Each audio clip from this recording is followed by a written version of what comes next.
We are here to bring specialists, experts in different fields to talk about how to put Lagos and Nigeria in better place. Once again, I thank you all for joining us. Happy Independence. Like we've seen, the agenda for today is simple and it's clear. We have our lead speaker in-house. You're welcome, Mr. Salau. We have all our panelist members here. Like we have promised, we have a free recharge card for people to access. This will be displayed in a few minutes and let the lucky person or the fastest finger win. Thank you.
Thank you for joining us, everybody. Before we start, let's have some ground rules.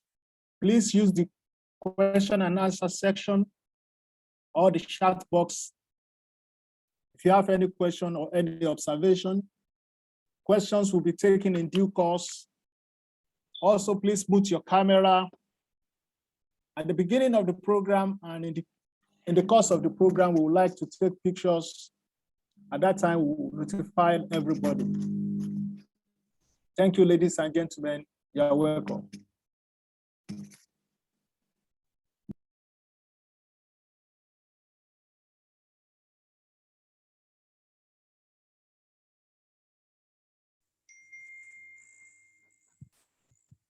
Good evening, ladies and gentlemen. Once again, you're welcome to Eko EnviroTalk, and it's an absolute pleasure and honor to be moderating this show geared towards achieving environmental sustainability in Lagos.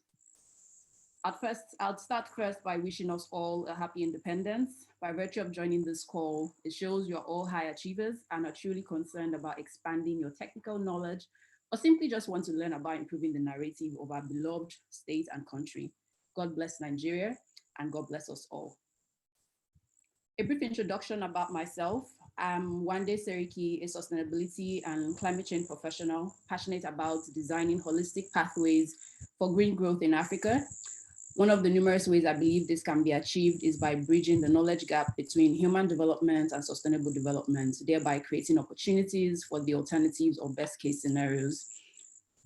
It will be an absolute pleasure to meet you all. So please go ahead and introduce yourselves using the chat box menu, your name, your affiliated organization, and any other thing you want us to know about you. Thank you all once again for joining this maiden edition of Eko EnviroTalk, particularly focused on environmental impact assessments, the role of practitioners in ensuring sustainable development in Lagos. Without further ado, I'm delighted to introduce to you all the lead speaker for today, in no other person of Mr. Ibrahim Salau. Mr. Ibrahim Salau is an accomplished environmental, social, and energy management expert. He has led, managed, coordinated, and executed numerous environmental social impact assessments projects in Nigeria and across West Africa region. He's a member of the Board of Trustees of the Association of Sustainability Professionals of Nigeria, and also a member of other numerous professional organizations. Mr. Salau teaches environmental and social impact assessments at the Lagos Business School.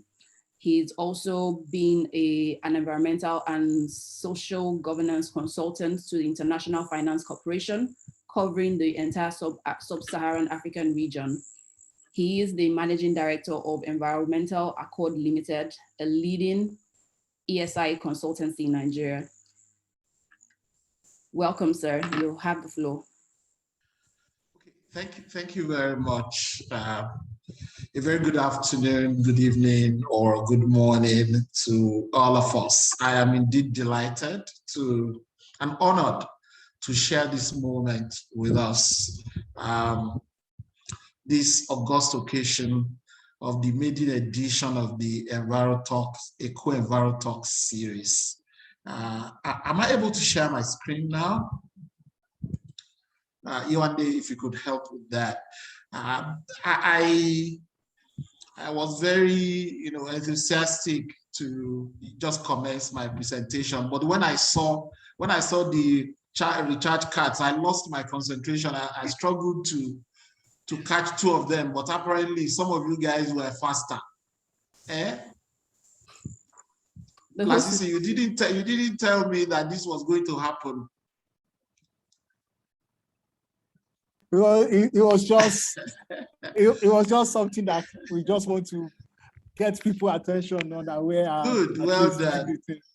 Well done, well done. I would love to share my screen because can you? I think that would should be if you're able to do possible, that now. Sorry? Try that now. Okay. No, it's still saying disabled. I prefer to share it so I can control.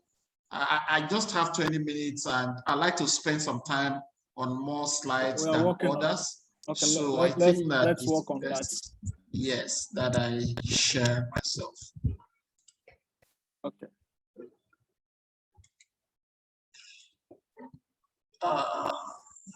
I think someone is trying to share. I think you are trying to share. You need to stop that first.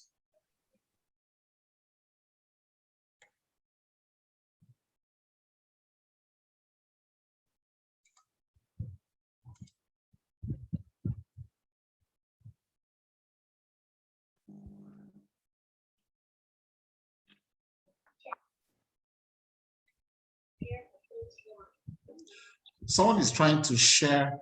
It says Eko EnviroTalk has started screen sharing.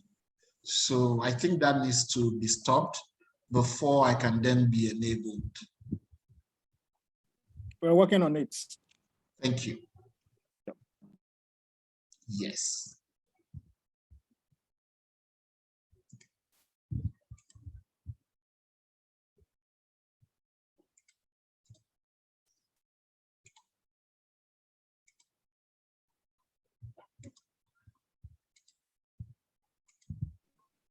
Can you try it now? It's still not working. It's still saying host disabled participants screen sharing. Maybe we should start. Let's. Okay. Yes. Okay. Let's start. Let us. Yes. You and they or whoever, you have the slides, so I'll try to manage with it. So if you can just get started, so we don't delay further. Okay.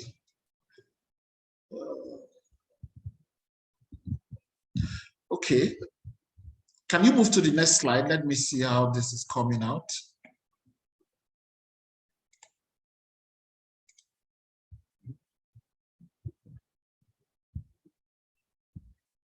Okay. Okay. Yeah, sure. Okay. So please go back to the slide, the title slide. Yeah. So welcome again, everyone. The title of my presentation is Environmental Impact Assessment, Role of Practitioners in Ensuring Sustainable Development in Lagos State. So I have dimensioned the title into a few parts. So you can move to the next slide, please. So it's about 3 loosely related parts. The opening part will just focus on the challenge of sustainable development from a generic perspective. So there we will explore a bit the challenges of sustainable development, what it means. Then we will look at, we will then further contextualize to look at the sustainable development of Lagos State and try to connect in the third part, connect environmental impact assessment with sustainable development. And finally, next please. Next, please. Yeah, so finally conclude with just a few thoughts on the roles that EIA practitioners can play to encourage the sustainable development of Lagos State. So let's dive in, distinguished ladies and gentlemen. So if you starting concepts on sustainable development, let's start with 3 words: sustainability, development, sustainable development. What do we mean by all of this? Next slide. Yeah, so the concept of sustainability relates to the word sustain, which means to support for a prolonged period or to keep an effort going continuously. So sustainable development or sustainability is about sustaining, to support for a prolonged period or to keep an effort going continuously. So something that is sustained. That's where that word is from. And then with reference to development in particular, sustainability means to keep the productivity and wealth of our society going continuously into the distant future. So that's what we mean by sustainability, to keep the wealth and productivity of our society going into the distant future. So we then, of course, a lot of us here that are practitioners will be very familiar with this definition of sustainable development, which is the Brundtland definition that was introduced to us globally in 1987. So that definition of sustainable development is that development that meets the needs of the present generation without compromising the ability of future generations to meet their own needs. So that's important to keep in mind. But development, means seeking a better life or better living.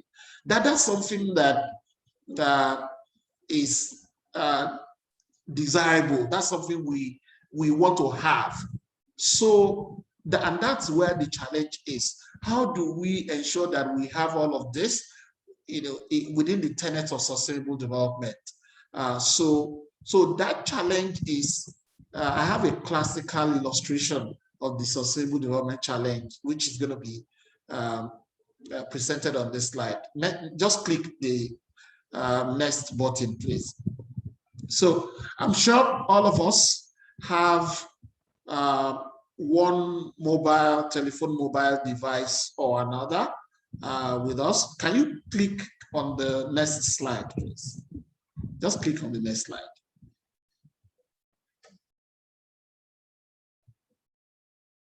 Is it not moving?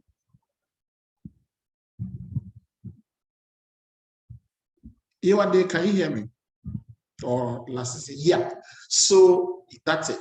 So a lot of us have one mobile device with us, or another, and you can imagine our lives without these mobile devices. Of course, we were coping before now, but just to illustrate what development means, click on the next slide and see. This is the modern day telephone, but have an idea of what the first set of telephone, the world's first telephone looked like. You can see, imagine this is what we are now taking around with us for communication. So this epitomizes the desired development we want globally, okay? The challenge is in the manufacturing of these things that support or that are good life, good development that we are seeing today.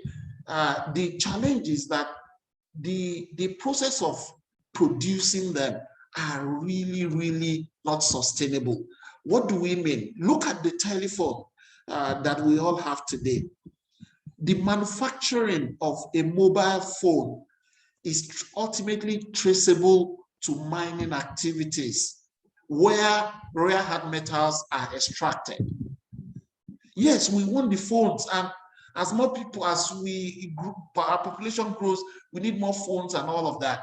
But that would imply that we need more mining activities, we need more extraction of rare earth metals. Rare earth metals and natural resources are non-renewable resources, meaning that they are finite. So mathematically, theoretically, we can exhaust them. So once we do that, it therefore means that because the more we need new telephones, the more rare earth metals we mine, and the more we deplete the reserves of rare earth metals. And so it means that in future generations may not have, at least theoretically, will not have access to rare earth metals to support their development. So the concept of sustainable development is one that has a good understanding of the inputs into the production system and their sustainable consumption of resources that supports productivity and wealth creation.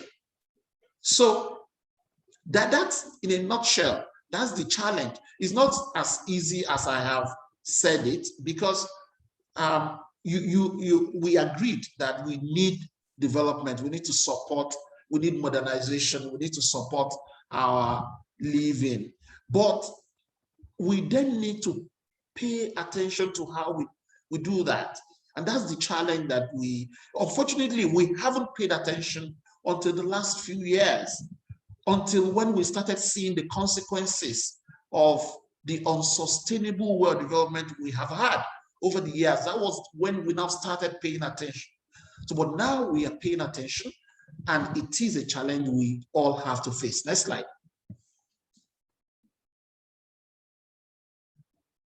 So this is a very important slide. The previous slide presented to us the challenge of sustainable development. The latest framework for achieving sustainable development is the Sustainable Development Goals, which is part of the 2030 Agenda for Sustainable Development. In 2015, the world came together to agree on these 17 goals as the way, the platform, the plank, the support, the driver of our efforts globally for achieving sustainable development. Next slide, please. So what that means is that, yes, here, what that means is that this is the latest, and we set a 15-year time frame for ourselves. We started in 2015. We want to achieve the goals by 2030. That time horizon is very important, because now we don't have time anymore. Now we need to hasten up. We need to be more. Can you please go back to the next slide? So we need to be more painstaking in the way that we pay attention to the attainment of the goals. And these goals, we're very familiar with the goals being 17. What is less known is that each of the 17 goals have targets and have indicators. And so we have 17 goals, we have 169 targets, and we have 230 indicators. This has significant importance for the EIA practitioner, as we will see later in the slide. Next slide. Later in the presentation. Next slide. So now, let's look at the sustainable development challenges of Lagos. I mean, most of us here are here in Lagos. I'm here in Lagos. I can relate with a lot of the challenges that Lagos is facing. But before we talk about those challenges, let's talk about the fundamentals that kind of exacerbate those development challenges, because Lagos is unique in the way that there are some peculiarities of Lagos that further accentuates the sustainable development challenge relatively compared to other states. By landmass, Lagos State is the smallest in Nigeria. And by contrast, Lagos is one of the most populated states in Nigeria with over 21 million people. Lagos City is the second most populous in Africa today, but will be a mega city by 2050. Also, Lagos is the most industrialized state in Nigeria. And finally, as a lot of us practitioners know, we have very, very sensitive and vulnerable natural environment in Lagos. We have swamps, we have lowlands, we have high groundwater table, we have heavy rainfall, and we have barrier islands, and you can mention them. Lagos has a sensitive and vulnerable natural environment. So all of these come together to escalate the sustainable development challenges that Lagos is facing today. Let's see some of this, just some, not a lot, just some of the most relatable ones. Growth of squatter settlements, slums. 65% of people, according to some research, 65% of people living in Lagos are urban poor who live in slums and settlements. 300,000 plus are homeless. And then we have COVID. We have COVID, which is another leg of accentuation in terms of making worse a lot of the challenges that we are facing. Okay, there is the challenge of water pollution. This one is really, really important. There is a point that cuts across all of this. One of the reasons why we are seeing either to alien diseases in Nigeria, including Lagos today, is our very poor waste disposal infrastructure. Did I say poor? Inexistent. It's not that they are poor, it's because we don't even have them. Okay, imagine we have a sprawling city like Lagos.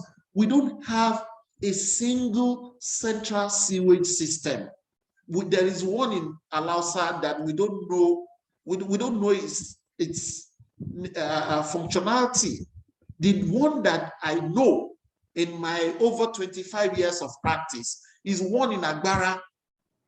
I know that there was one in Webco. There used to be one in Webco in Ikeja. There used to be one at near the Lasepa office. I don't know of any other one. These are, at best, they are mini sewage treatment. There is no single central sewage plant in Lagos. And we generate sewage in millions of liters on a daily basis. We remember the classical definition of matter, some of us that do science, of an atom or whatever, of an atom, that an atom is neither created nor destroyed, something like that.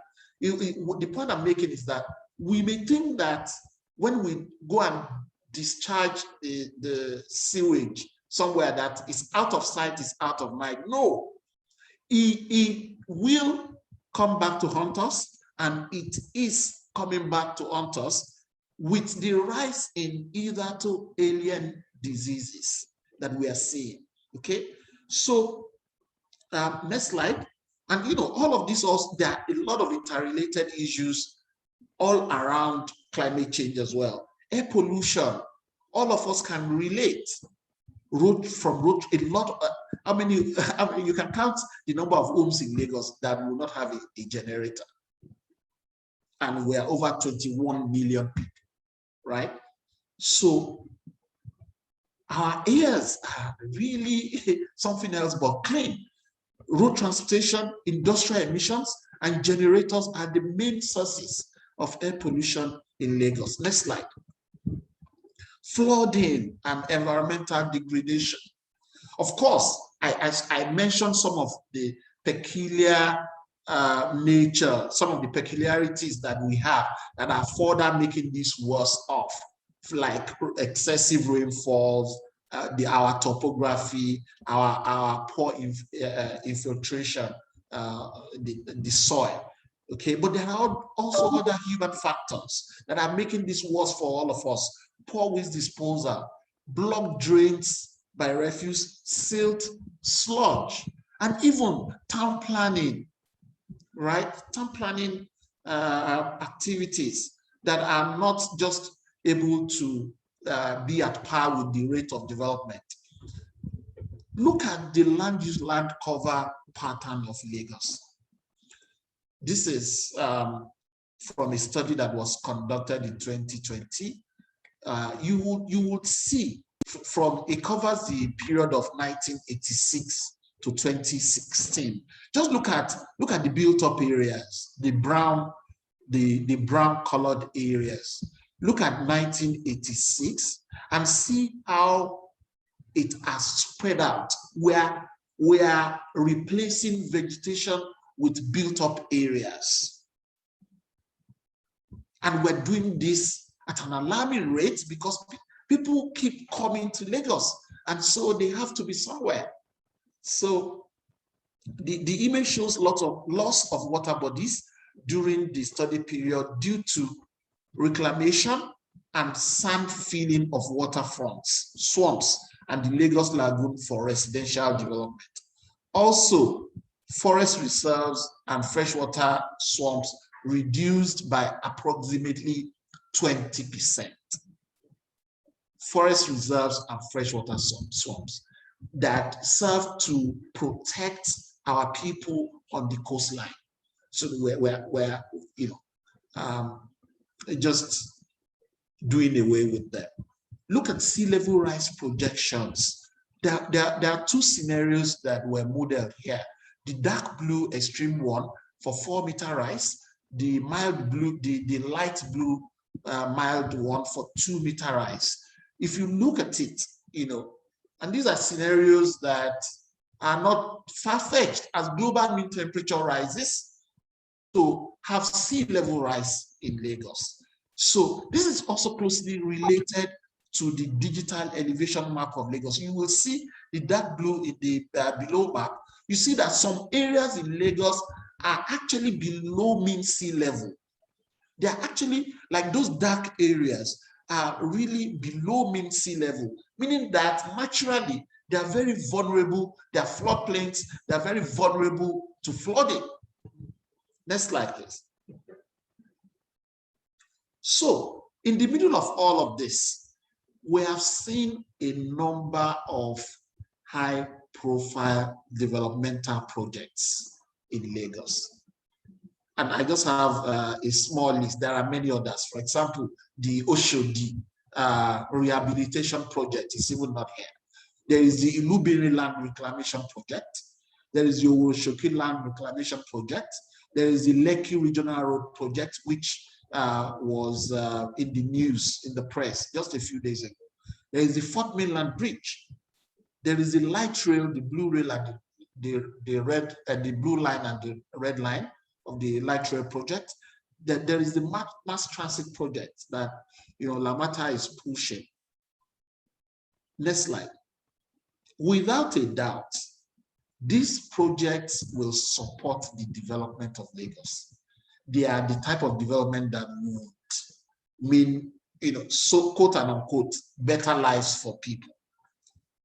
However, the questions are, will these projects support the sustainable development of Lagos? How can EIA practitioners play a role? Next slide.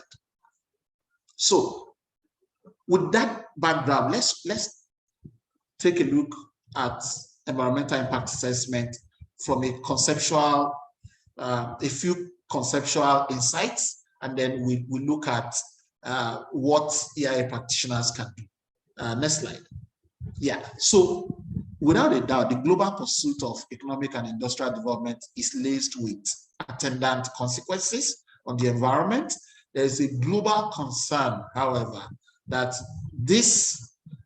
to address, there's a global concern that we have to address the negative sides of these development initiatives.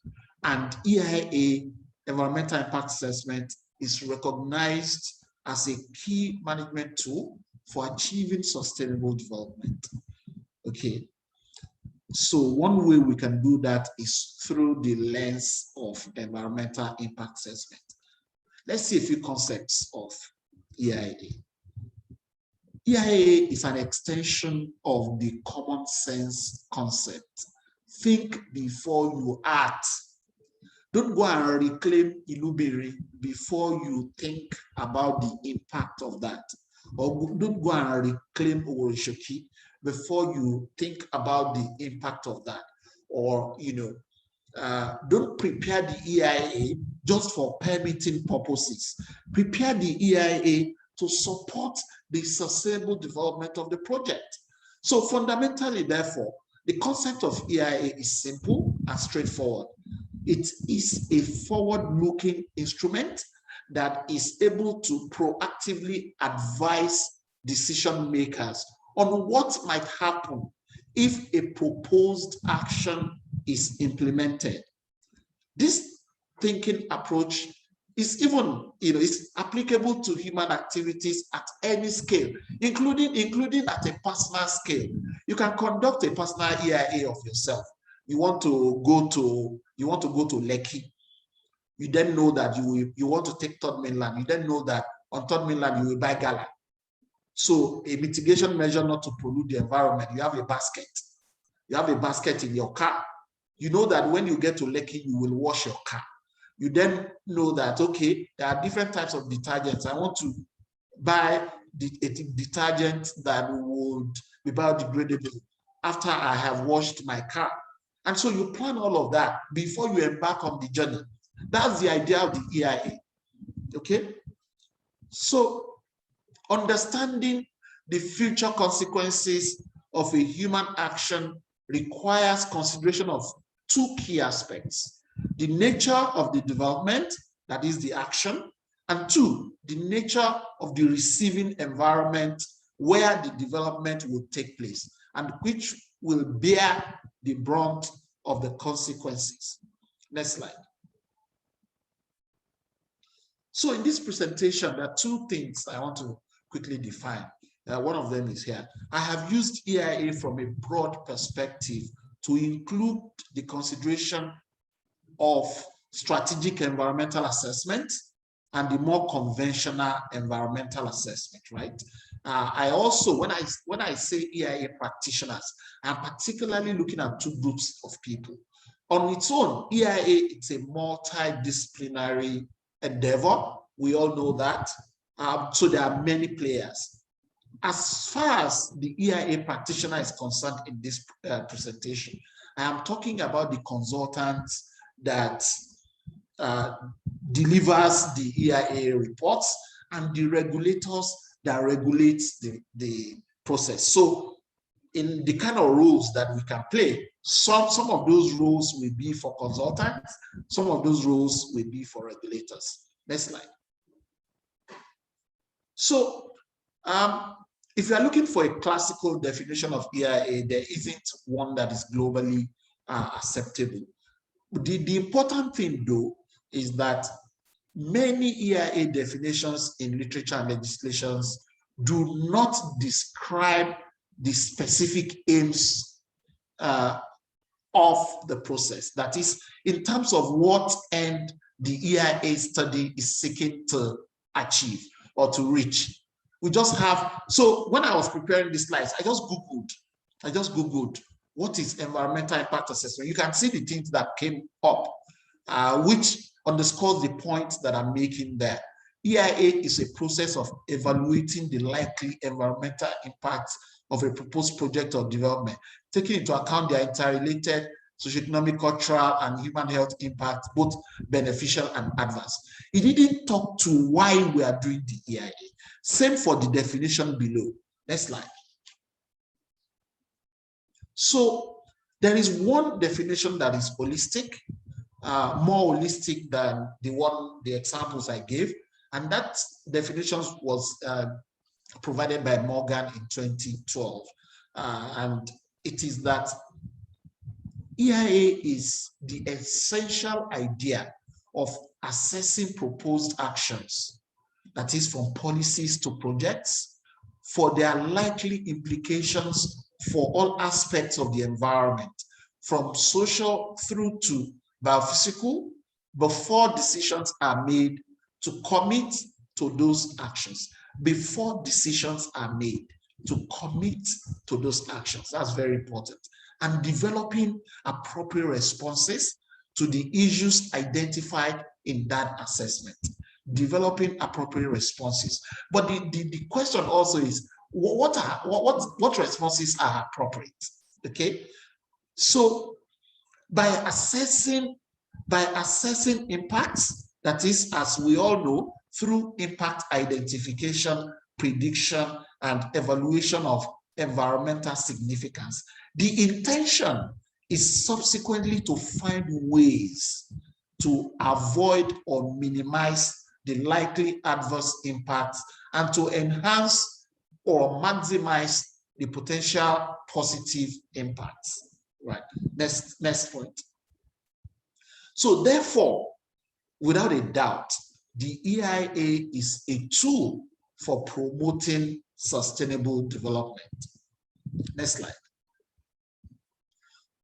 Yeah, so I mentioned earlier that the current platform for driving sustainable development globally are the SDGs. So what is the relationship between EIAs and SDGs? The International Station for Impact Assessment provide an insight. On the one side, strategic environmental assessment and other legislated impact assessment tools can play a crucial role in mainstreaming sustainability consideration in development planning and decision making. Mainstreaming sustainability considerations. So SEA and other legislated impact assessment tools like EIA can play a crucial role in mainstreaming sustainability considerations in development planning and decision making. On the other, applying SDG targets will help make impact assessment more objectives driven rather than process or impact-oriented and will increase its relevance as a planning foundation for development plans and projects. See, that insight is really loaded in the sense that it clearly articulates the point that the sustainable development goals and their targets and indicators should be mainstreamed into environmental management tools like SEA and EIA to drive sustainability. So how do we integrate the SDGs into our EIAs? That is the subject of this slide. And as you will see, there are roles for the regulators, there are roles for the EIA practitioner. At the screening level, you can ensure that your screening, this is for the regulator. So when you are, for example, Federal Office of Environment or other Lagos State Ministry of the Environment and Water Resources, you ensure to align screening threshold. When you are screening EIA applications, ensure to align screening threshold to the SDGs. Check that the project contributes to the national objectives, or in this case, Lagos objectives, based on some of the following SDGs. 8, decent work and economic growth. 9, industry, innovation and infrastructure. 11, sustainable cities and communities. 12, responsible consumption and production. At the scoping level, what can the consultant do? We all conduct scoping studies as part of our EIAs. Identify which project components or actions will affect the SDGs, and regulators and maybe clients or project developers can develop EIA terms of reference that specify which aspect of the SDGs should be addressed in the EIA. For the other stages, I just have a few examples. Other stages of the EIA process. Consultants can demonstrate compliance with the respective SDGs and how the targets of those SDGs in particular, as well as other relevant goals, will be met. So look at the examples for this. SDG 5, gender equality. As a consultant, you should ask yourself, what is the proposed proportion of women in senior and middle management positions on the proposed project? And does this meet the target in SDG 5? Terrestrial biodiversity, this speaks to SDG 15, life on land. You should, as a consultant, you should ask yourself, what percentage of forest in the catchment area of the proposed project will be lost due to the project? And what measures are proposed to plant the trees to offset those that are lost? Even for legal policy and framework and stakeholder engagement, SDG 16 is applicable: peace, justice, and strong institutions. So we need to ask ourselves, did the stakeholder engagement process include meaningful consultation with the local affected parties, giving all groups based on age, sex, disability, and equal opportunity to be heard and included in decision making? So this is how we can integrate the SDGs into our EIA studies. Next slide. There are 6 levels of SDG integration in EIAs, and I'll just quickly go through them for your benefit. So the 6 levels are in 3 groups. The first group is the and each group has 2 levels.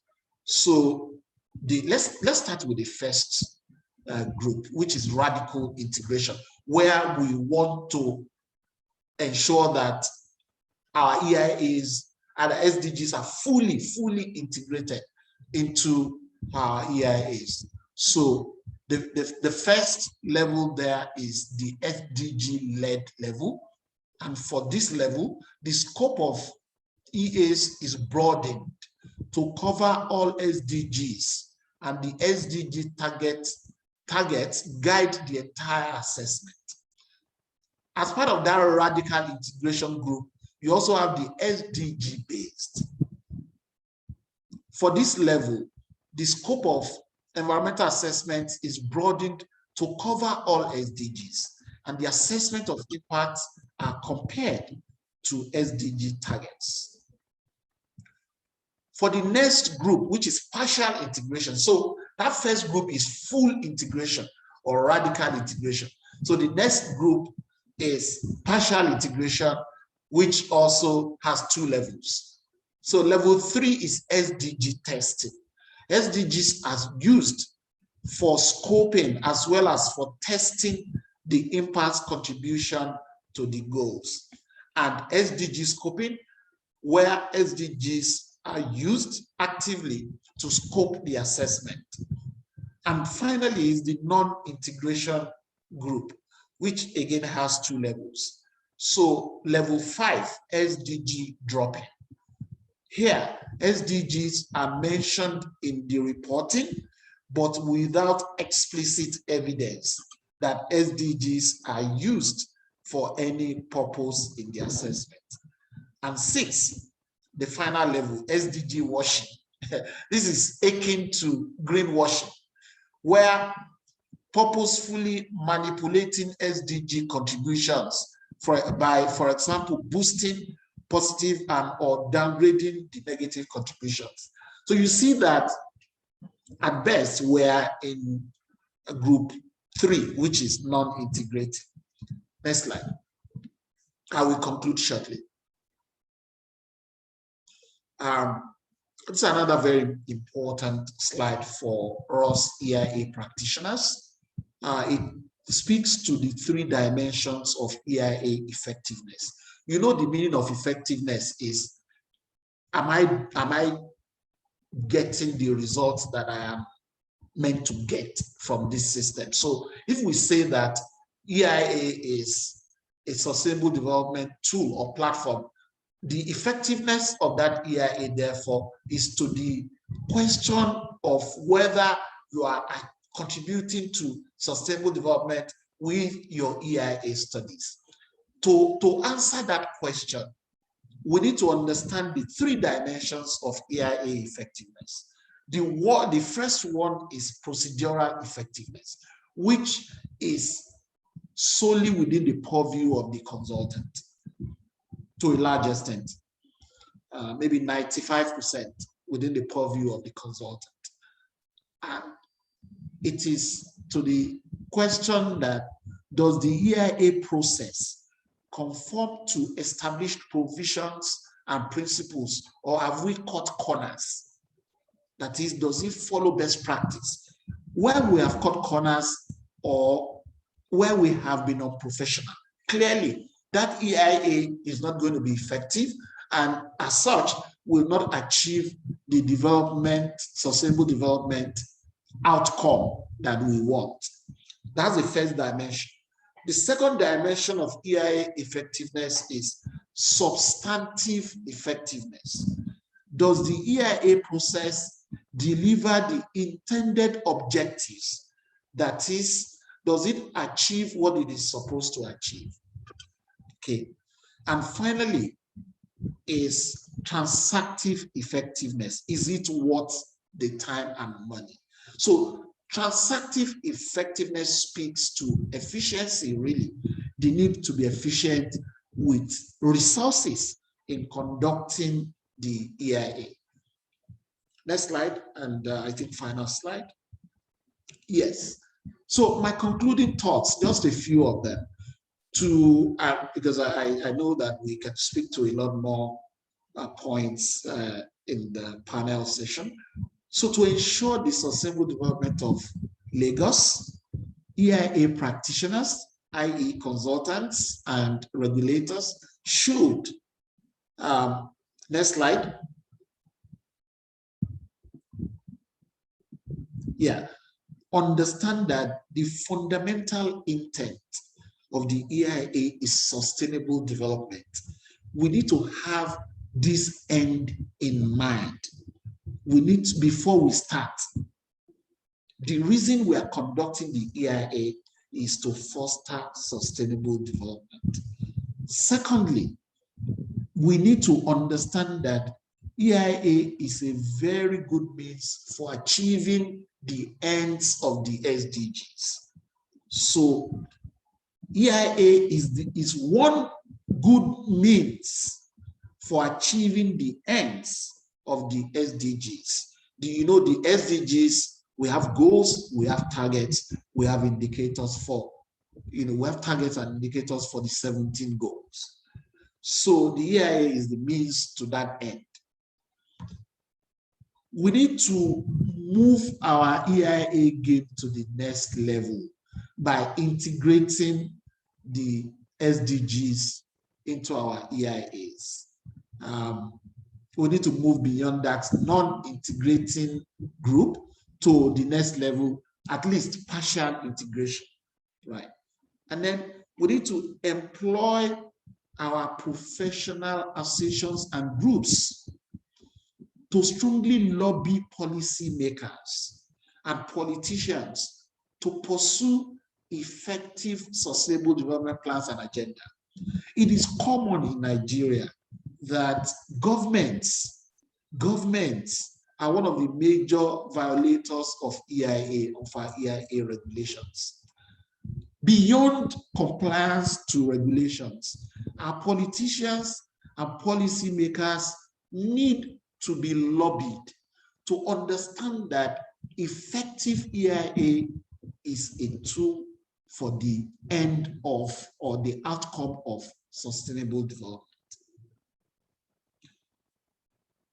Finally, we need to ensure that our EIA studies are conducted for effectiveness within our sphere of control. That's very important. And that speaks to my previous slide on the 3 dimensions of effectiveness. I thank you all for your attention. I hope I haven't taken too much longer than the 20 minutes allotted. We will definitely continue the conversation in the panel session. Thank you very much.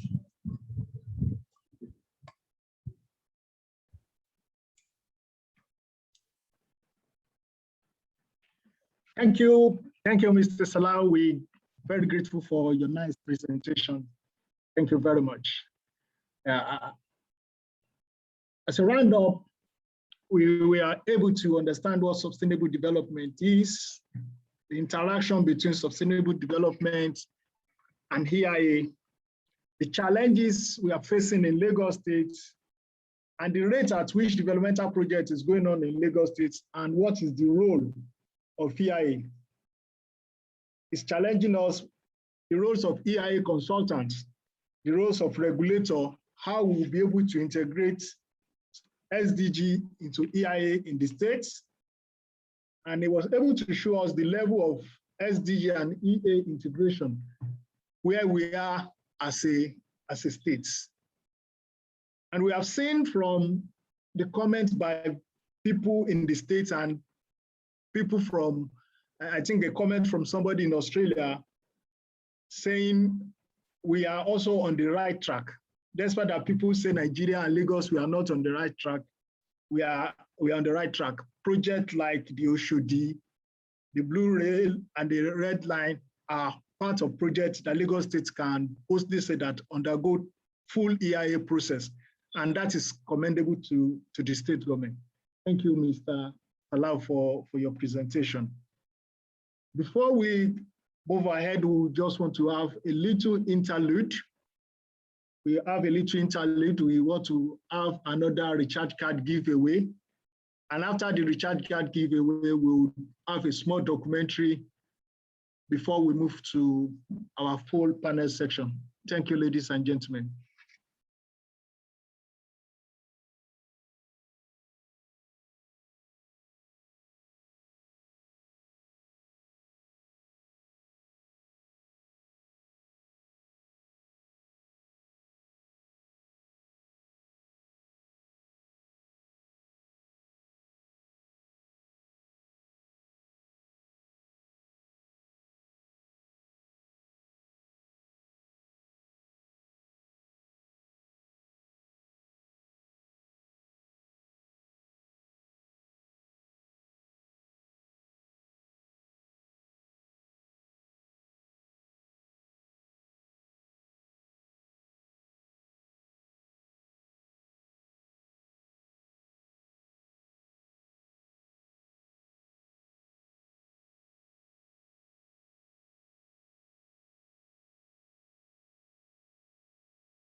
Hello, everybody. Thank you for staying tuned with us. Just a reminder that the quiz competition for the program is still on. At the end of the program, we'll announce our winners and the people that will have the opportunity to watch the new James Bond movie. Thank you.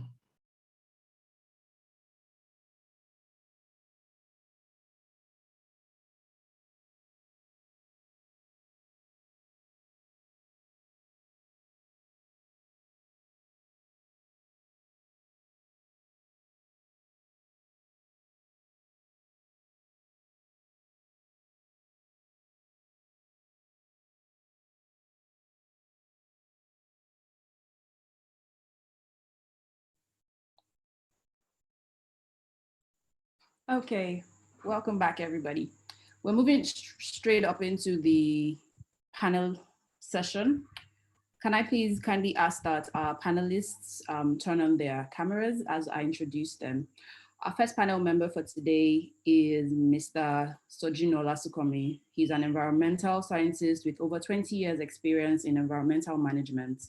His expertise includes conduct of environmental studies, development and implementation of environmental management systems, capacity building on health, safety and environment, facility compliance monitoring on waste and wastewater management and circular economy. He's a member of several professional bodies and the current chairman of Science Association of Nigeria, the Lagos State Public Service Chapter. Welcome, sir.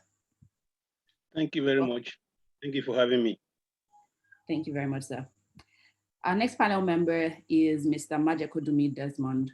He is an electroacoustic engineer, producer, on-air personality, a renowned environmentalist, and an avowed creation care activist who established an agroforestry farm in Lekki 40 years ago with the guidance from IITA Ibadan.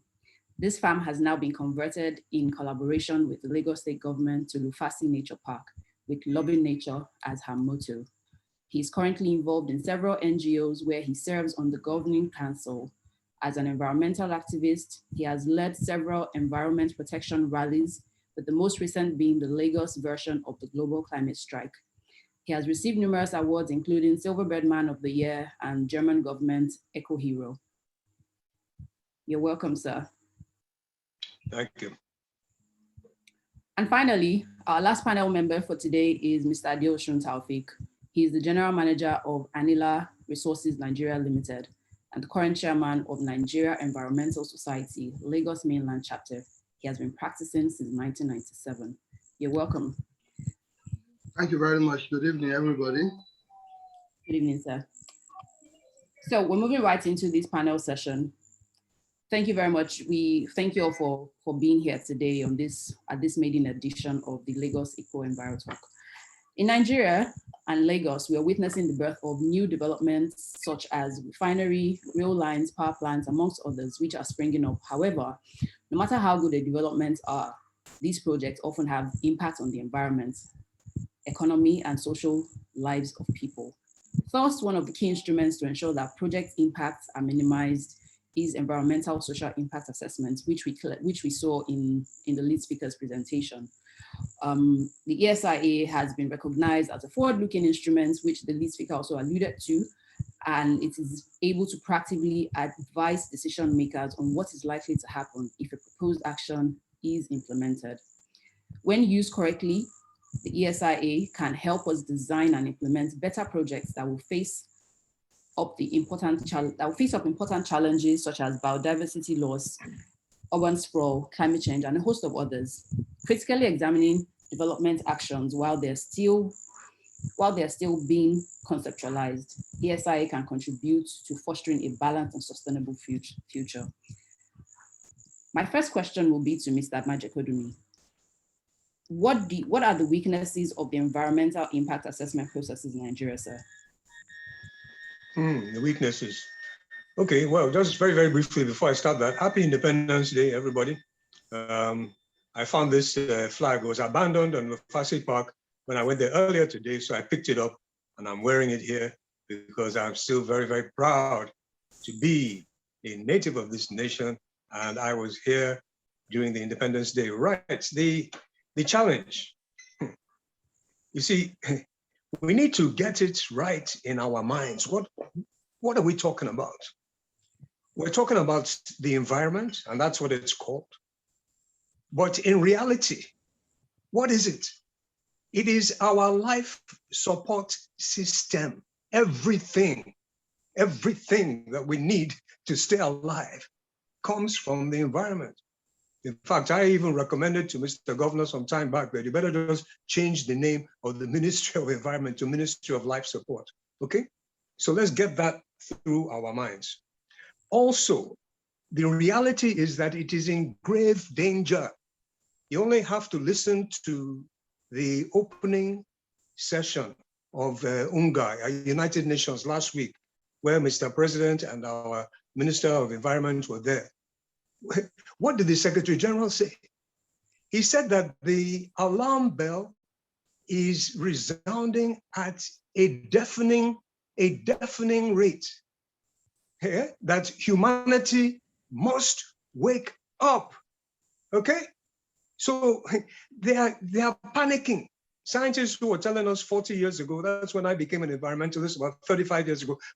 Scientists who were telling us, hey, you better be careful. This thing is very serious. That's one of the reasons why we developed a Ministry of Environment in Nigeria.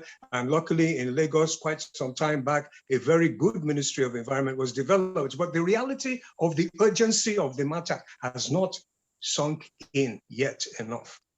So we need to just get that through our minds. The lecture was fantastic.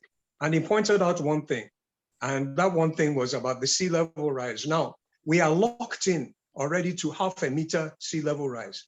There's no stopping it now because we've already gone to 1.2 degrees above average temperature. Oceans are expanding, water expands when it heats up. So we have to even get ready for that.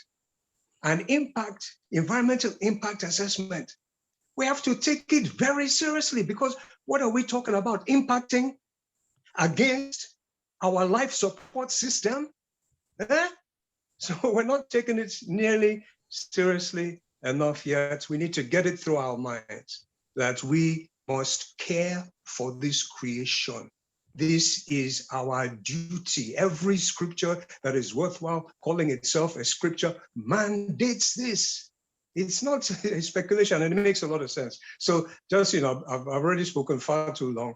And basically, my answer to that is we need to know that we are dealing with our life support system and our children's life support system. That's how serious it is. Thank you very much, sir. I'll move the mic quickly to Mr. Sojino. As a government practitioner, sir, what do you believe are the indicators for EIA effectiveness, and how do you measure this effectiveness, sir? Thank you. Let me start by first saying good evening to everybody and to thank our lead lecturer. It's nice seeing your face again after a while. Thank you, Mr. Salau, for that beautiful lecture. Now, back to the question, indicators for EIA effectiveness. Well, the first indicator will be, is the EIA process achieving the desired goal? Because there is a goal for setting up the process. And the goal is actually to ensure that ab initio impacts of projects on the environment are identified, proper and effective mitigation measures are put in place so that you can either eliminate or mitigate those impacts. So if you have an EIA process that is not achieving that, that is just merely for permitting, then it's a failure. EIA is not designed to just issue EIA certificates or to issue EIA clearance or just issue EIA permit. It's designed to protect the environment from impacts of projects and activities. And you have even moved from just projects now, impacts of policies. And that is why you have the issue of CESA. The impacts of policies of government should also be assessed. The impacts of policies must be assessed before they are implemented. That EIA is not just about project now. Why EIA deals with projects, strategic environment assessment deals with the issue of policy. So we must bring those two together. And so effectiveness is to check whether the process is achieving the desired goal. If it is not, if it is just for a proponent to get permit or to get an approval to proceed with his project, then it's a failure. That to my mind is how it is the indicator for measuring EIA process effectiveness. Thank you. Thank you very much, sir. Mr. Joshua, sir, you've been practicing for over 2 decades now. To what extent, sir, do you believe that EIA has been used as a tool for achieving sustainable development thus far in Nigeria and Lagos? Thank you, sir. Yeah. say happy Independence Day to everybody that is participating in this program. Environmental impact assessment, as our guest speaker, Mr. Salau, has been able to show to us, and he has made a very good presentation of what EIA should actually be all about. Now, being a practitioner, we come across a lot of what I will call people wanting to cut corners in doing EIAs. And EIA is not, EIA is not meant there for penalty sake or for penalizing anybody. But the EIA is there just to be able to guide you into making sure that the project you are involving yourself with is going to be of benefit to the society, and it will not in any way affect the environment. Now, the environment is everything that surrounds us: the air we breathe in, the water that we drink, the soil that we walk on. Now, if you have a project and that project will involve you having wastewater from your facility, and you do not capture, you do not say how you're going to be able to manage that wastewater properly, such that it will not go and affect the underground water from which everybody is going to be getting their source of potable water. In Lagos State, nearly everybody is making provision for their own water via borehole digging. And once the water table is affected, then you are in for trouble, because a lot of people will be drinking water that are not supposed to be drunk. Now, the EIA is supposed to give you an idea that, okay, this is my wastewater that is going to come out of this place. This is the way I should treat it, such that when I throw it out, it will not affect people and it will not affect the environment. Then EIA, again, Mr. Salau made a point that government is more on the, how did you put it, Mr. Salau? That government is more at fault and not implementing the mitigation measures that are inside the EIA. Then again, government itself is not sincere about whether they are carrying out EIA for most of the projects that they are doing. When private sectors do an EIA, you see them putting a publication in the newspaper that we have done an EIA for this particular project. So it's on display at social local government. And then you can go there and go and look at that EIA, read it, and if you see any reason why the project should not go on from the EIA, you let us know. How many of the government projects are on display that their EIA are actually on display? So the government will need to be more sincere, be more open about the way they whether they are doing EIA for their project, because that is what will make the public sector to be more involved in the EIA. Then are the people themselves ready to get more involved in the EIA? The project is to be established in your community, and you are not called to a stakeholder forum to come and discuss about the impact of that project on your community and things like that. Or even when they call, none of you show up. What you want to do is to collect the VE, what is called the VE, Mr. Salah will understand what I'm saying, that you want the company to come and pay some money to you, whether they're going to impact on you positively or negatively or not. So all these are the things that EIA practitioners will have to make sure that at the point of where they carry out the EIA, every process, every aspect is properly carried out so that you can have a sustainable development in the state. Thank you very much. Thank you very much, sir.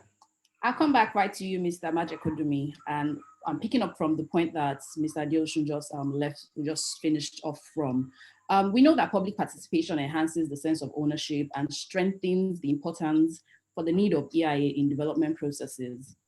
As an individual of the society who represents NGOs, how do you believe that decision makers can be informed of the improvements that need to be incorporated to improve the EIA process? Yes, very good question.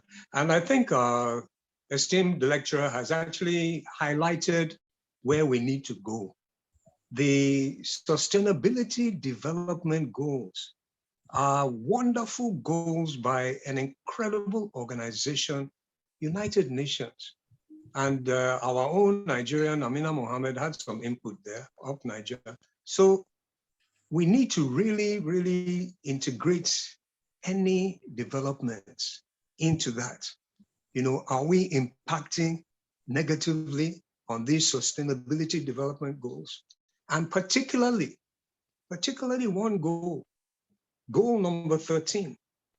I was giving a lecture for some UN people some time back, and we highlighted that if that goal number 13 is not met, then all the other goals are superfluous, because climate change is the biggest problem that humanity has ever faced. There's other problems, species extinction, et cetera, et cetera. So we need to really get ourselves sensitized about that. Okay, you want to do a development. And this is very relevant for Lagos, because when we want to expand, where are we going to expand into? We're going to expand into these mangrove areas, this swamp. And we're not really taking it seriously enough at all. Maybe it's because of the terminology we use. When we're talking of mangrove, we call it poto poto. So it seems like something hopeless, but actually it's one of the most viable carbon sequestering entities on the globe, mangrove. It does what? So many other functions in terms of flood relief, in terms of regeneration of cleaning water, in terms of breeding ground for aquatic fauna and so on. It is, you know, if ever you know, okay, you really want to sandfill somewhere in Lagos, is this affecting the sustainability? If it is, then you can't touch it. You can't touch it because, again, get it through our minds. We're dealing with life support system of ourselves and our children. And our God can never, ever forgive us for that, as forgiving as he is. Look at how nature is already reacting. God might forgive and forgive, but nature does not have the capacity. She gives back. And you mess nature up, she messes you back up. So we need to really, really get that through our minds and try to integrate our development right along with the sustainability development goals. If it's impacting negatively against any of those goals, then it's not development. That's my humble opinion. Thank you very much, sir. I would speak to Mr. Sojinero right away.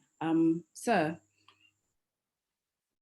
studies have presented a range of issues and problems related to the design, implementation, and follow-up associated with EIA. Can you please tell us what are the challenges for enforcing EIA law in Nigeria? Okay, let's first look at the EIA law in Nigeria as it is today. We have the EIA Act, Cap E12, the Law of Federation of Nigeria 2004, which of course is the existing EIA law in the nation, obviously being implemented by the Federal Ministry of the Environment, while carrying along other stakeholders such as the state and the local governments. That is the law we have right now on EIA in this country. Of course, there are other regulations that are looked at in the course of EIA studies. So that's the main EIA law. Now, the challenge with that, with the enforcement of the EIA law, really, is on two sides. For some of us, particularly those of us who are at the state level, we believe that environment issue is not exclusive, and that it's not practically. We don't believe that you can just stay in Abuja and regulate the environment in Lagos, just using that as an example, because the realities of Lagos are more known to Lagosians. And so we believe that the issue of EIA should either go residual, which means that all the 3 tiers of government can talk about it, because sometimes when it comes to implementing the EIA process, we are only brought in at some stages. Let me give you a practical example. Projects are conceived. We are brought in to go for site inspection. and then we are brought in for EIA review, where for sometimes some reviews are done, we don't get to know. And so, when you have any issues with such projects, it falls back on the state.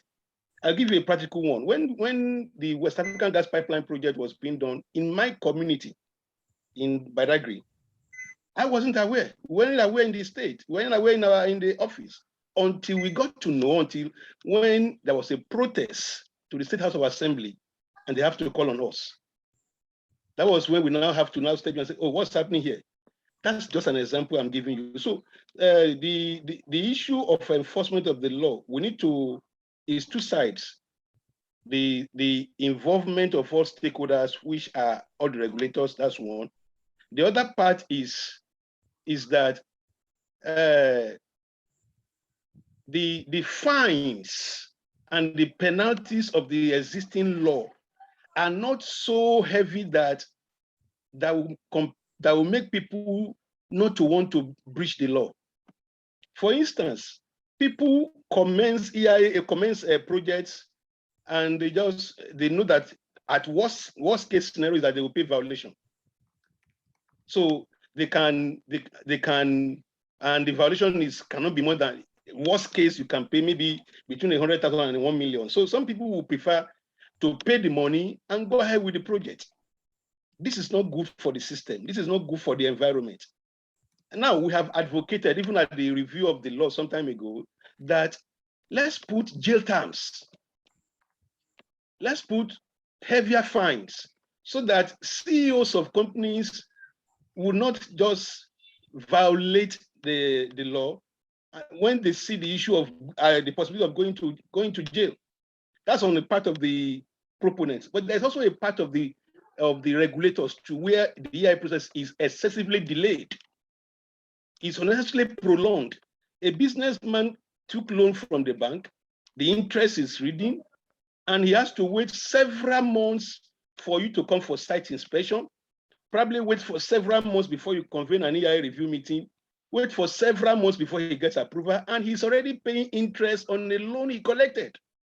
Such a CEO, such an MD or CEO will want to prefer to pay fines and then go ahead with the business. And so on the part of regulators, we need to look at the timeline for our EI process. To my mind, sometimes it is usually excessively long. These are the reasons why sometimes it is even difficult for the regulators to enforce the law. Thank you. Thank you very much, sir. Very valid points that you raised there. I'm coming right to Mr. Ibrahim Salau, sir. I have a question for you in the Q&A section. So it says, thank you very much, for your wonderful presentation, Mr. Salau. Obviously, you have a good understanding of sustainable development challenges in Lagos. A quick question, if you are appointed the special advisor to Mr. Governor of Lagos on environmental sustainability, what will you advise the governor to do differently from what they are doing currently or what has been done in the past? And the second question is, from my involvement in the EIA process as a regulator, copy and paste syndrome is clearly a norm amongst EIA consultants. How do you think this can be addressed? This question is from Maximus Goke.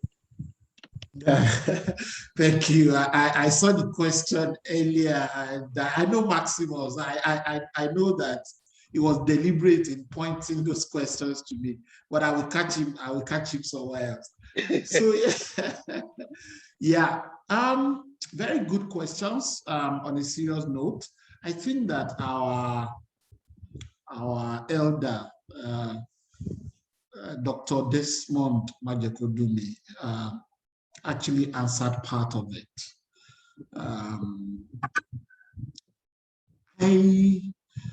There are three things I would seek to do. One of them is building a compelling business case for sustainability to the governor. I will build a compelling business case. You know, the governor is like the CEO of a farm. He's the CEO of Lagos, and he's human. So part of that building the compelling CEO, which takes me to the next one, is, everything starts from the mind, like Dr. Majekudumi said. And that's why in my recommendation, because I'm the vice president of the Association of Environmental Impact Assessment of Nigeria. And I know that as professionals, we need to lobby policymakers to understand the issue of sustainable development. The thing is that just like company CEOs are under pressure, always looking at the bottom line, politicians and policymakers also have the things that drives them, like election timelines, election cycles, and things they can quickly point to. One of the root causes of our attitude, our poor attitude to sustainable development is short-termism. We want to quickly fix it. So achieving that paradigm shift starts from the mind. And I really would work on the mind of Mr. Governor. I will ensure that Mr. Governor rides bicycle to work, instead of,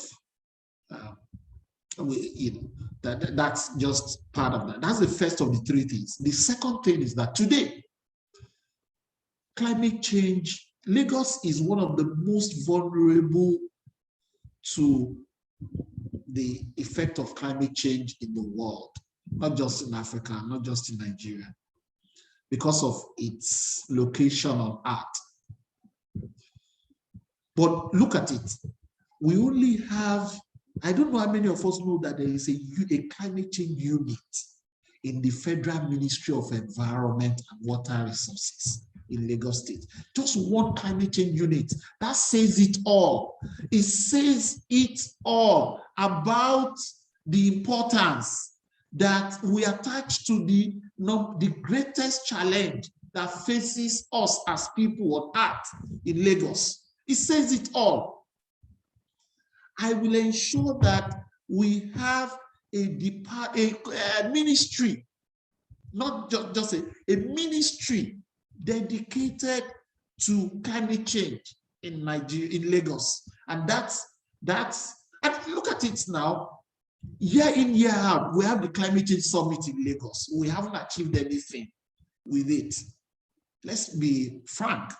What have we achieved with it? Maximus, now, Lagos State is a member of the C40 cities, the 40 cities that are under a special arrangement in terms of how they are responding to climate change. A lot of studies are being conducted, but we're not getting the traction that we should get because of the low priority that we have assigned to the challenges of climate change in Lagos. This must change. And the way the governor cannot do it all. And the commissioner for environment, that's too broad. We need a commissioner for climate change. And we need to have that climate change section of government that will drive, it will be the focal point for mainstreaming, for climate mainstreaming and policy making, for effective outcomes. The third thing and the final thing is, we work a lot in silos, not just in Lagos State, but in Nigeria, actually in Africa. We are in one corner of the world, we are doing our things. And people are just doing their things in their corners, and we're wasting resources. That's one of the benefits of the climate change ministry that I spoke to. So that ministry will be the focal point and the rallying point for everything concerning climate change in Lagos. So the third thing is that we will work to ensure that right now there is a ministry for SDGs. I don't know. I know that there is a commissioner, there's a special assistant to Mr. Governor on SDGs. So we will work with that office to be a bigger, like Dr. Majekunumi said, SDG 13, climate action, is one of the most important SDGs to achieve. So while we have the Ministry of Climate Change, we will also work with the SDGs such that the SDG ministry, I don't know if it's a ministry now or not, but I know that there's a special assistant to the Mr. Governor. So that office will coordinate all efforts relating to the sustainable development of Lagos State and ensure that everybody, that there is a concerted effort. It is only where we have a concerted effort and harmonized approach. These are formidable challenges. There is no way that we can overcome them with the current approach that we have, especially where resources are scarce. So we need a framework that will speak to the importance of these challenges, and that's what I'm going to do. The final point speaks to copying and pasting. It's a very big problem. I am very familiar with this industry, and I know it's a very big problem. We have to do more, and because I'm a leader myself in the sector, and I want to see us do more in terms of bringing corporates to book, in terms of making examples of people. Because, I spoke to the effectiveness of EIAs. When we do that, we're just wasting people's time. We're not going to get anywhere in terms of what we want to see come out of the EIA process. So we really need to do more. I am calling on the Nigerian Environment Society and the Association of Environmental Impact Assessment of Nigeria to work with federal and state, the relevant federal and state ministries to work to fashion out a way of discouraging and fashioning out punitive measures for defaulters. Thank you. Thank you very much, sir, for your points. I do understand. I think they're very valid. And I like the fact that you have your solutions will be to address systems thinking. So like the iceberg effect, for so long we've only addressed the symptoms, but your solutions and what you're preferring today would actually go to the root cause of the problem. So that's well noted, sir. Thank you very much. Another question for you here, sir, is please, what is the distinct difference between EIA, PIA, STA, and SIA, and in what sectors or concepts do they apply? Thank you, sir. Okay, they can apply to many sectors depending on project is coming from. But they're not. I think that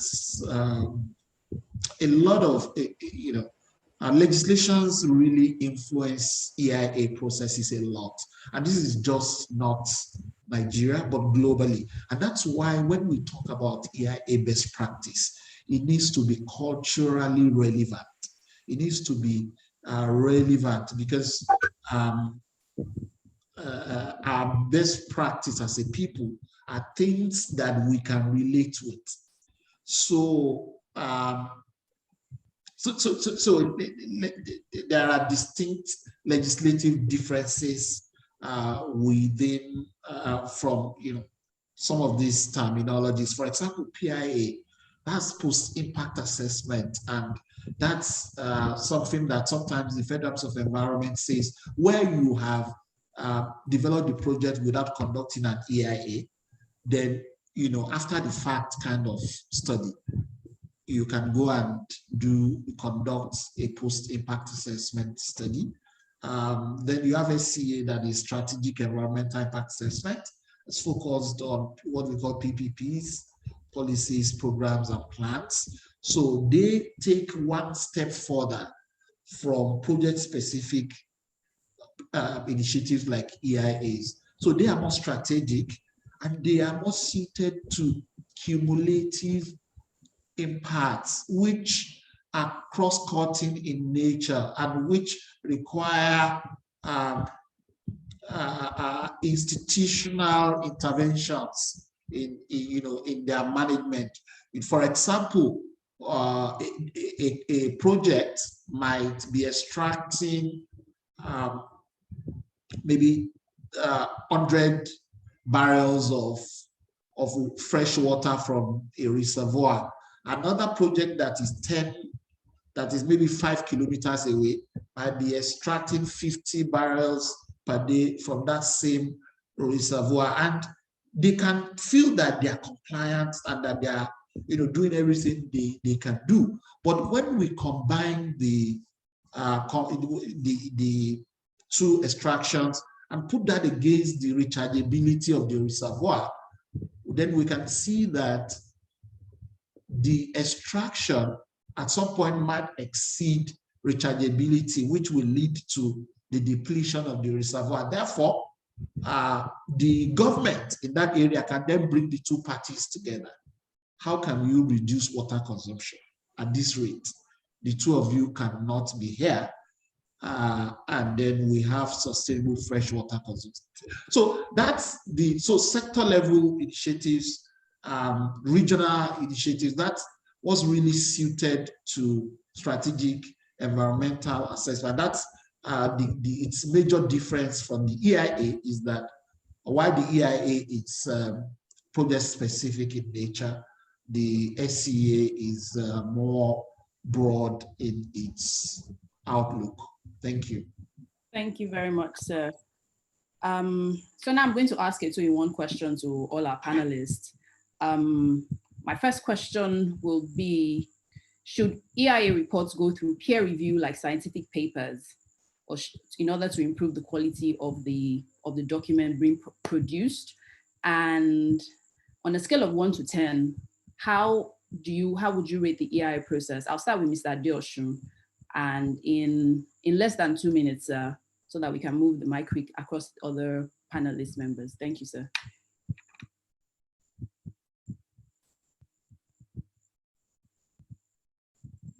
Thank you very much. Should EIA go through a peer review? Yeah, definitely you should go through a peer review. Why is that? The EIA that is written by a particular consultant needs to be scrutinized and to be sure that all the details have been properly captured. Through a peer review, other consultants or other regulators will be able to point out what is lacking in that particular EIA, so that the consultant that prepared the EIA can go and address those issues.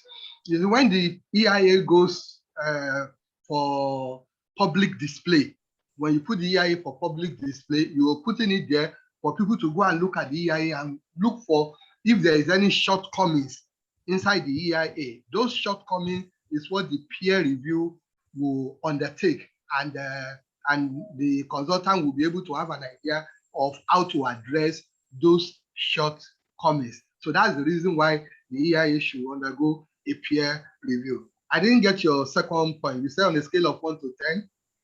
How would you rate the EIA process in Nigeria, sir? It's very difficult to say. Very, very difficult to say. But what I can say is that the Federal Ministry of Environment and even the State Ministry of Environment, they are trying their best and they are doing their best in ensuring that the process is properly followed. But we have people who always like to cut corner, and like the Mr. Desmond, whether it's Dr. Desmond said in his point that there is a need for a stricter, that said it, there's a need for a stricter penalty on people who cut corners in the EIA. I saw a question there. Somebody asked that, what should an EIA consultant do for a proponent who willfully excluded a stakeholder from being part of an EIA? And I want to say that if the regulators are involved in the EIA process, that particular EIA, there's no way a proponent will be able to sideline a stakeholder. It's like saying that you want to do an EIA in Lagos State, for example. Now, just like Mr. Shejunu made mention of the West Africa gas pipeline, there must have been some people who are involved, but who didn't carry the entire community along. So if the regulators are involved in the EIA process, there is no way a proponent will be able to sideline any particular stakeholder. And for integrity's sake, such an EIA consultant that realizes that should either, step aside and let the proponent go and look for somebody else to do the EIA. Because eventually, when the bubble bursts, his name is going to be called in, and he's going to have his reputation will be at stake. So I think that is the way it is. On a level of 1 to 10, I'll give Nigeria 7. We're doing our best. Yeah, we're really doing our best. Thank you. Thank you very much, sir. Mr. Sojunu, sir, your response.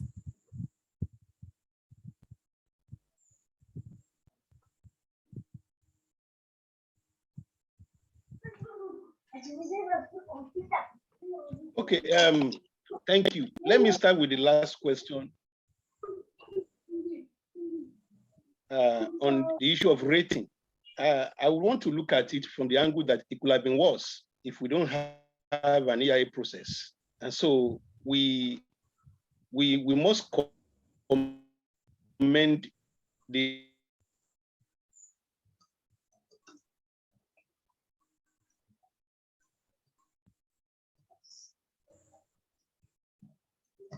Are you there, sir? May I ask that Dr. Maja Kodumi responds while we wait for Mr. Sojunu to come back online? I think. Yes, well, Mr. Ibrahim Salah has actually, he said it all, as well as the other respondent. Yeah, you said it all. You have. Again, we need to take it beyond just discussion and so on. We need to really take this to the highest level, even of metaphysical understanding. This is the defining moment for humanity, and we're already seeing the reaction, and it's a small reaction. Nature must react. She must give back whatever you give her. And that's why the whole EIA process is very, very crucial. But we're not understanding how crucial it is. Anything that can impact negatively against our life support system cannot be tolerated at all. And if people are going to infringe, then you bring the most strength of the law against them. Fines and jail terms and what have you, because it is, we're not getting it. Why is United Nations saying this is an emergency? It's no longer a crisis. They were calling it crisis 6 years ago when they went to Paris to make a accord that, everybody has to reduce the greenhouse gases. Everybody agreed, they signed, and then the greenhouse gases had never been as high as they've been in 2020. After agreeing, we're going to reduce. And now they're telling us it is emergency. So definitely, EIA has to be given tremendous regard.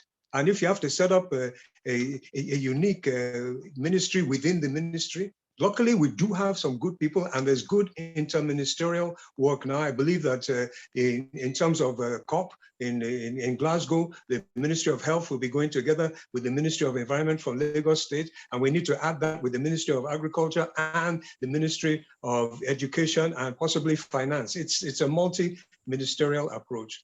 So, all kudos to this panel, all kudos to this wonderful get-together that we're having. It is a great step, but it's only a small step. We need to take leaps in the right direction. You see, what happens if you go too far, it becomes irreversible.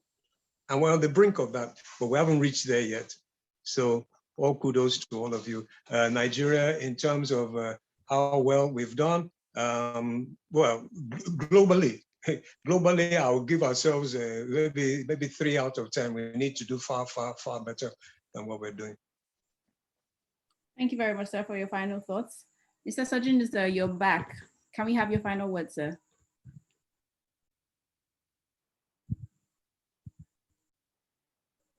Sorry, I had a network issue. Maybe I should have done an EIA for the location where I'm sitting to be sure that I won't have this kind of challenge. My final thought is to say that we can do more. We need to do more. We need to do more as regulators. And as practitioners, we need to do more. We need to do more with, our sincerity of purpose. For the regulators, we need to go beyond just issuance of certificates and permits to ensuring that EIAs are actually to address impacts and they are achieving the goals. For practitioners, they need to go beyond just putting reports together, but by ensuring that the right things are done. It is on all of us. We all have a stake. Like Dr. Majakudumi said, it's not going to fall on one person. The heavens want to fall, then it will fall on all of us. So we must all stop it from falling. So, and then let me say finally to say thank you to the host of this program for the invite to be here and for this great initiative. I hope this will not be the last. I hope there will be more opportunities to talk on critical issues on environment.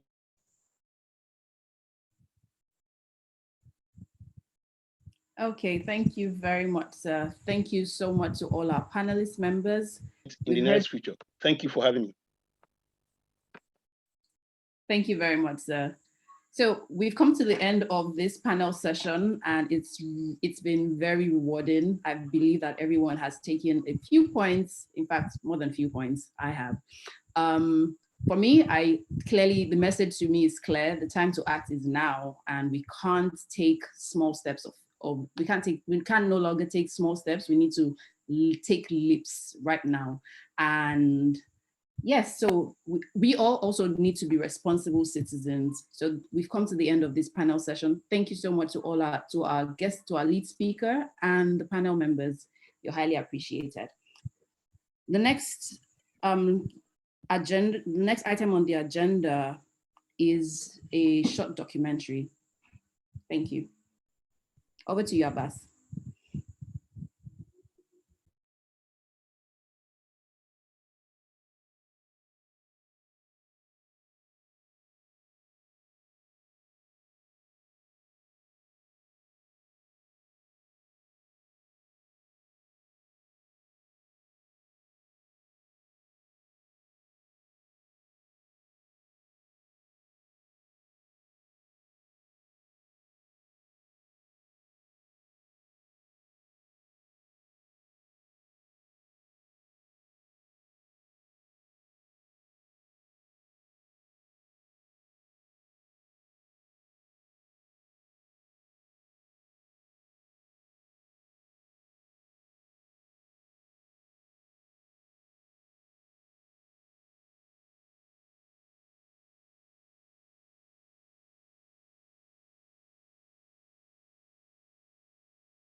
Social aspects that may be subject to direct and indirect impacts from the proposed activity or project.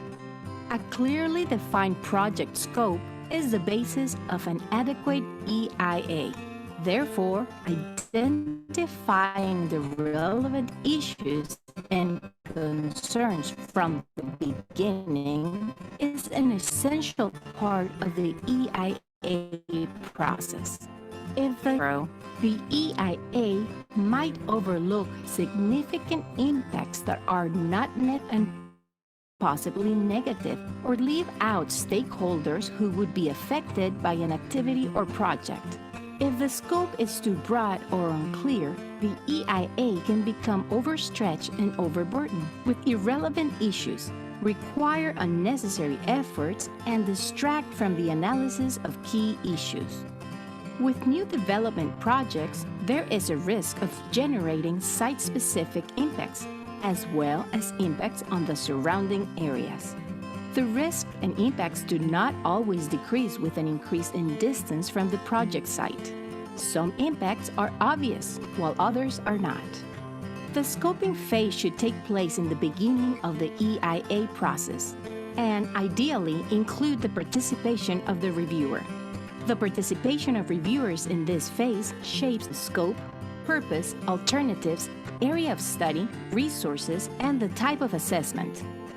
Unfortunately, scoping is often done before the reviewers are involved.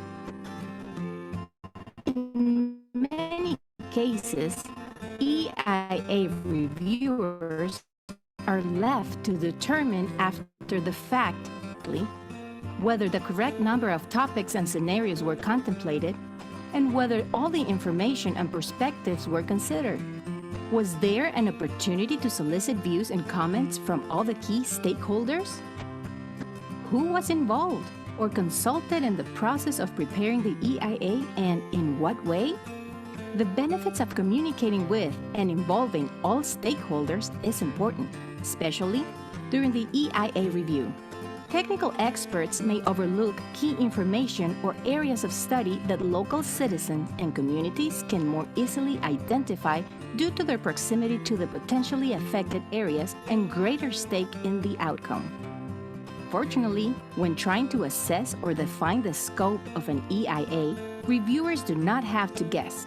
Some helpful criteria for evaluating the adequacy of the scoping include the following: are potentially significant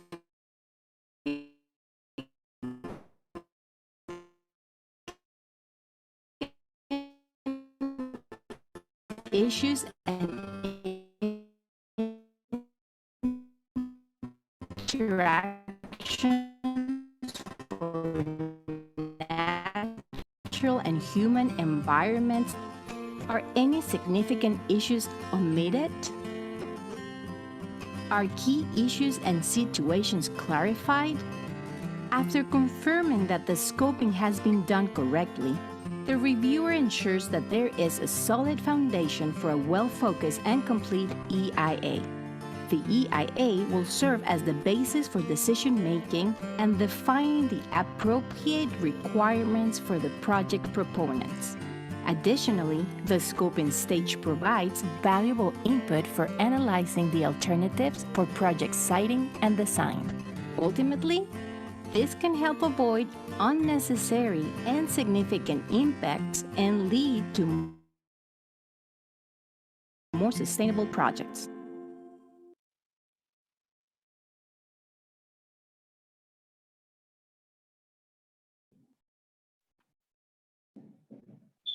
Thank you. Thank you very much for joining us, everybody. We want to thank our panel members and the lead speaker. Today, we have all seen and we've come to a clear mind that we need to take a bold steps. If you look at the comments from the chat section and look at questions from the chat section, there are a lot of things we in government are doing and the private sectors are now informed about. There are a lot of things the private sectors are doing and the general public are not involved in. So this is why we decided to do this. Get an avenue where practitioners can mix together and share ideas. People are talking, is Lagos a mega city or Lagos a meta city? Today, Lagos has moved away from a mega city. We are now a meta city, which means we are growing more. And the more we are growing, the more our challenges. People are saying there are sewage treatment plants. Yeah, but people are now saying there are a lot of sewage treatment plants in Lagos that are functioning, but people don't know that there are sewage treatment plants that are functioning very well. So that means the people who are in charge of sewage treatment regulation in the state need to do more advocacy. They need to showcase what we have so that other practitioners can see it. So these are basic questions that everybody we're asking and we are trying to put to ourselves. So we will do one thing after this. Most of the questions raised by audience who are not really answered will be sent to the panelists, and their answers will be shared with individuals. Also, the presentation will be made available to everybody. And a major thing we'll do is we'll compile the outcome of these sections and send it to regulatory agencies, bodies that we feel are concerned. There are comments and there are issues that has been raised by Dr. Majekodumi, by the experts in-house. So those ones that we feel government needs to do more to, whether at the federal level or at the state level, we'll send it and we'll package it and send it to them. Those ones that we feel the concerned regulator body, the professional involved in environmental impact assessment, we'll send it to the general body. They look at it, and Nigeria Environmental Society, let's get consultants together, let's get things together and make the country to work and make Nigeria better. If the profession is standardized, the outcome of the EIA process will also be good. And that is the take away from us. Yeah, we said that prelude to this program, we actually put up a quiz competition where we want people to know more about EIA, and we just want to see how are we sure our people know more about EIA. And thank God that we have a lot of over 70 people who were able to answer the questions, and at least we have 10 people who did very well. We will announce the winners in a few minutes, and that will be done by the moderator. Thank you.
Thank you very much. So here are our winners for the quiz, which was a pre-activity towards this this talk show for today.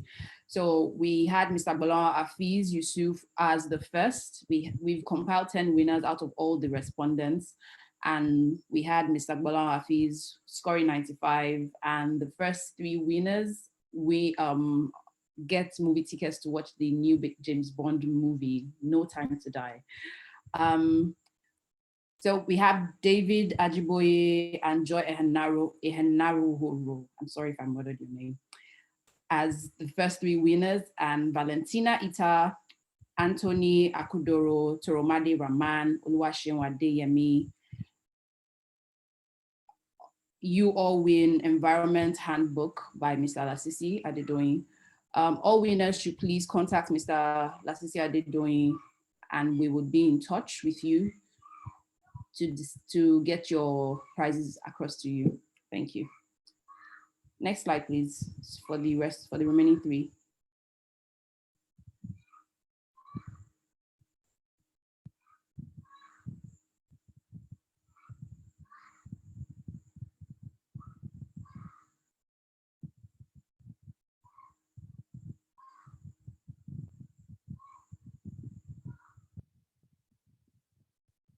Next slide, please.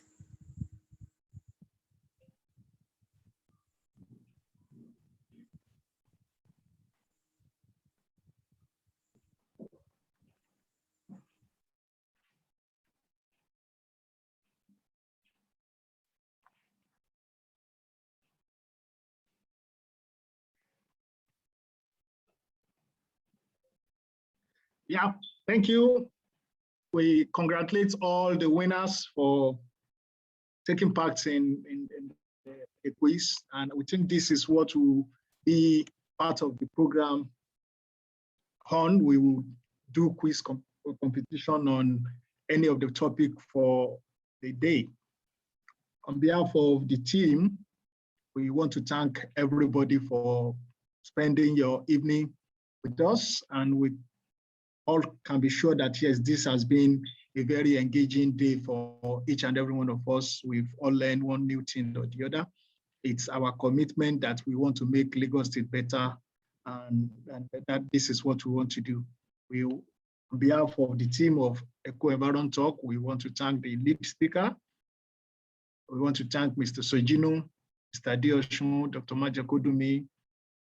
Thank you all for spending your evening with us.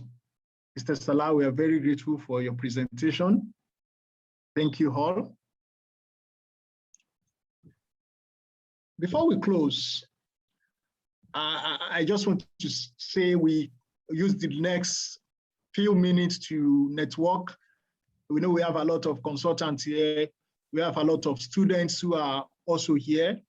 If you want, part of the thing we want to do, we want to set up an environment mentoring group. We want to set up an environment mentoring group. We want to mentor the next set of environmentalists. You know, where there's a program Ministry of Environment used to do where we do quiz competition for students who go to Germany for excursion. At the end of the day, these people win the environment quiz competition. We find them going out to do medicine. We find them going out to do other courses. We are losing practitioners in the field of environment. So part of this program is we want to see leaders, we want to mentor. So for the students who are here, if you see any of the panel member, you want them to be your mentor, you can get in contact with us. We link you together, and let's develop the next generation of people that will take care of our environment. So that's one of the things we want to do, and that's why we want to get the students involved. We want to thank the team from Unilag, the team from Covenant University, the team from Redeemer University, and other universities present here. The University in Republic of Benin, the two universities in Republic of Benin who are joining us. We want to thank everybody for taking your evening to join the program. Thank you, ladies and gentlemen. Have a nice evening.